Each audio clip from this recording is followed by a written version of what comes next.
ಓಂ ಗಣೇಶಾಯ ನಮಃ. ನಮಸ್ಕಾರ ವೀಕ್ಷಕರೇ, ಬ್ರಹ್ಮಾಂಡ ವಿಷಯ ಯೂಟ್ಯೂಬ್ ಚಾನೆಲ್ಗೆ ಸ್ವಾಗತ. ಕುಂಭ ರಾಶಿಯವರೇ, ಈ ವರ್ಷ ಹಣಕಾಸು ವಿಚಾರದಲ್ಲಿ ಬಹಳ ಮುಖ್ಯವಾದದ್ದು. ಏಕೆಂದರೆ 2026 ವರ್ಷ ನಿಮ್ಮ ಜೀವನದಲ್ಲಿ ಹಣದ ದೃಷ್ಟಿಯಿಂದ ಒಂದು ತಿರುವು ತರಬಲ್ಲ ವರ್ಷ. ಇಷ್ಟು ವರ್ಷ ನೀವು ಅನುಭವಿಸಿದ ಹಿಂಜರಿಕೆ, ಕಷ್ಟ, ಸಾಲದ ಒತ್ತಡ ಮತ್ತು ನಿರೀಕ್ಷೆಗೂ ಮೀರಿದ ಖರ್ಚುಗಳು ಎಲ್ಲವೂ 2026ರಿಂದ ನಿಧಾನವಾಗಿ ಬದಲಾಗುವ ಸೂಚನೆಗಳು ಕಾಣಿಸುತ್ತಿವೆ. ಕುಂಭ ರಾಶಿಯವರು ಸಾಮಾನ್ಯವಾಗಿ ಹಣದ ಹಿಂದೆ ಓಡುವವರಲ್ಲ. ನಿಮ್ಮ ಯೋಚನೆಗಳು, ನಿಮ್ಮ ಕನಸುಗಳು ಮತ್ತು ನಿಮ್ಮ ಸ್ವಾತಂತ್ರ್ಯ ನಿಮಗೆ ಹಣಕ್ಕಿಂತ ದೊಡ್ಡದು. ಆದರೆ ಬದುಕಿನ ನಿಜಸ್ಥಿತಿ ಹಣವಿಲ್ಲದೆ ಸಾಧ್ಯವಿಲ್ಲ ಎನ್ನುವುದನ್ನು 2024 ಮತ್ತು 2025 ನಿಮಗೆ ಚೆನ್ನಾಗಿ ಕಲಿಸಿದೆ. 2026ರಲ್ಲಿ ಗ್ರಹಗಳು ನಿಮಗೆ ಹಣವನ್ನು ಹೇಗೆ ನೋಡಬೇಕು, ಹೇಗೆ ಹಿಡಿದುಕೊಳ್ಳಬೇಕು ಮತ್ತು ಹೇಗೆ ಬೆಳೆಸಬೇಕು ಎಂಬ ಪಾಠವನ್ನು ಕಲಿಸಲು ಬರುತ್ತವೆ. ಕುಂಭ ರಾಶಿಯ ಅಧಿಪತಿ ಶನಿ ಗ್ರಹ.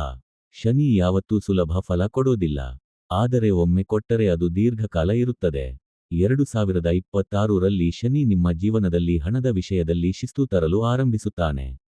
ನೀವು ಇದುವರೆಗೆ ಹಣ ಬಂದಾಗ ತಕ್ಷಣ ಖರ್ಚು ಮಾಡುತ್ತಿದ್ದರೆ 2026ರಲ್ಲಿ ನೀವು ಯೋಚಿಸಿ ಖರ್ಚು ಮಾಡಲು ಆರಂಭಿಸುತ್ತೀರಿ.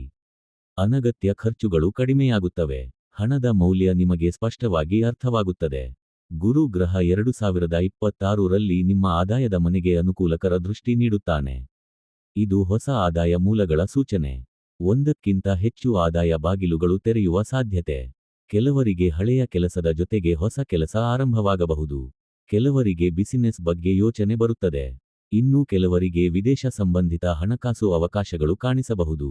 2026ರ ಮೊದಲ 3 ತಿಂಗಳು ನಿಧಾನವಾಗಿರುತ್ತದೆ. ಜನವರಿ, ಫೆಬ್ರವರಿ, ಮಾರ್ಚ್ ತಿಂಗಳಲ್ಲಿ ಹಣ ಬರುತ್ತದೆ, ಆದರೆ ಉಳಿಯುವುದಿಲ್ಲ. ಹಳೆಯ ಸಾಲ ಅಥವಾ ಬಾಕಿ ಹಣ ತೀರಿಸಲು ಈ ಹಣ ಬಳಸುವ ಸಾಧ್ಯತೆ ಹೆಚ್ಚು. ಇದರಿಂದ ಕೆಲವರಿಗೆ ನಿರಾಸೆ ಆಗಬಹುದು, ಆದರೆ ಇದನ್ನು ನಷ್ಟ ಎಂದು ಭಾವಿಸಬೇಡಿ. ಇದು ನೆಲಹಾಸು ಹಾಕುವ ಕಾಲ. ಈ ಸಮಯದಲ್ಲಿ ನೀವು ಹಣದ ವಿಷಯದಲ್ಲಿ ಶುದ್ಧವಾಗುತ್ತೀರಿ. ಏಪ್ರಿಲ್, ಮೇ, ಜೂನ್ ತಿಂಗಳುಗಳಿಂದ ಪರಿಸ್ಥಿತಿ ಬದಲಾಗುತ್ತದೆ. ಹಠಾತ್ ಹಣ ಬರುವ ಸಂದರ್ಭಗಳು ಕಾಣಿಸಿಕೊಳ್ಳುತ್ತವೆ. ನೀವು ನಿರೀಕ್ಷಿಸದ ಸ್ಥಳದಿಂದ ಹಣದ ಸುದ್ದಿ ಬರಬಹುದು. ಕೆಲವರಿಗೆ ಪ್ರಮೋಷನ್ ಅಥವಾ ಸಂಬಳ ಹೆಚ್ಚಳ, ಕೆಲವರಿಗೆ ಕಮಿಷನ್ ಆಧಾರಿತ ಲಾಭ, ಕೆಲವರಿಗೆ ಹಳೆಯ ಹಣ ವಾಪಸ್ ಸಿಗುವ ಯೋಗ. ಜುಲೈ, ಆಗಸ್ಟ್, ಸೆಪ್ಟೆಂಬರ್ ತಿಂಗಳುಗಳು ಕುಂಭ ರಾಶಿಗೆ ಅತ್ಯಂತ ಮಹತ್ವದವು. ಈ ಸಮಯದಲ್ಲಿ ಹಣದ ಹರಿವು ಹೆಚ್ಚಾಗುತ್ತದೆ. ಆದರೆ ಈ ಸಮಯದಲ್ಲಿ ಅಹಂಕಾರ ಹೆಚ್ಚಾದರೆ ಹಣ ಕೈತಪ್ಪುವ ಸಾಧ್ಯತೆ ಕೂಡ ಇದೆ. ಹೆಚ್ಚು ಲಾಭದ ಆಸೆಗೆ ಅಪಾಯಕಾರಿ ಹೂಡಿಕೆ ಮಾಡಿದರೆ ನಷ್ಟವಾಗಬಹುದು.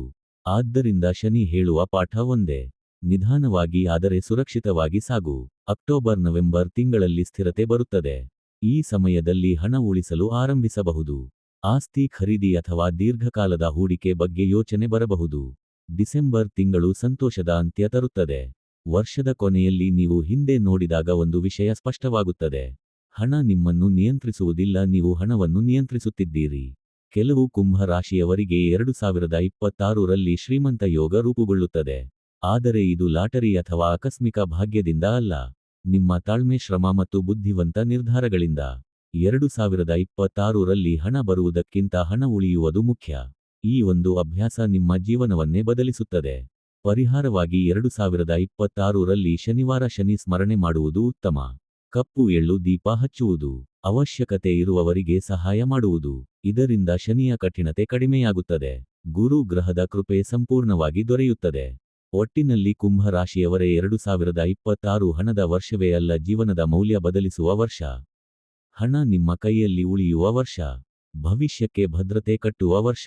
ಈ ವಿಡಿಯೋ ನಿಮಗೆ ಇಷ್ಟ ಆದರೆ ಸಬ್ಸ್ಕ್ರೈಬ್ ಮಾಡಿ, ಲೈಕ್ ಮಾಡಿ ಮತ್ತು ನಿಮ್ಮ ರಾಶಿ ಕುಂಭ ರಾಶಿಯ ಎಂದು ಕಾಮೆಂಟ್ ಮಾಡಿ.